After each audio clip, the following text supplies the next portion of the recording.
Question ఏంటి, నదుల మీద ఆనకట్టలు ఎందుకు కడతారు మరి తెలుసుకుందామా.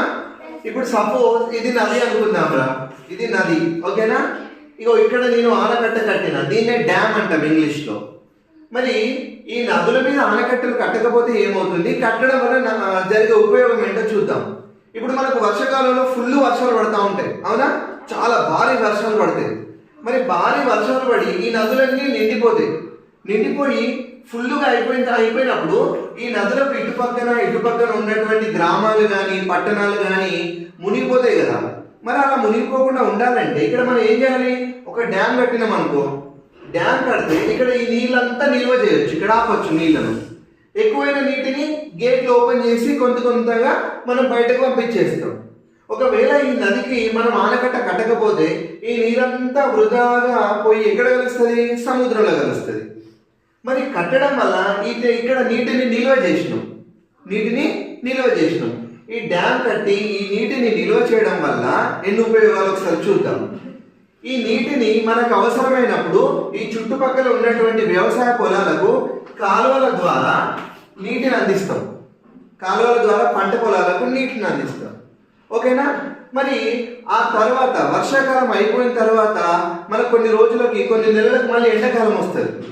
అప్పుడు ఎండలు బాగా కొట్టినప్పుడు మన ఊర్లలో ఉన్నటువంటి బావులు చెరువులు అన్నీ ఎండిపోతూ ఉంటాయి.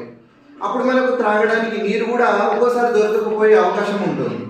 అప్పుడు ఏం చేస్తారు, ఈ నీటిని నిల్వ చేసినటువంటి నీటిని పైపుల ద్వారా గ్రామాలకు పట్టణాలకు హైదరాబాద్ లాంటి పెద్ద పెద్ద నగరాలకు కూడా మనం త్రాగునీటి కోసం ఈ నీళ్లను సరఫరా చేయవచ్చు అవునా. అంటే ఇక్కడ వ్యవసాయ పొలాలకు ఉపయోగపడుతుంది, త్రాగునీటికి ఉపయోగపడుతుంది. ఈ చుట్టుపక్కల ఏమైనా ఫ్యాక్టరీస్ ఉంటే ఫ్యాక్టరీస్ కూడా మనం నీటిని పంపించవచ్చు.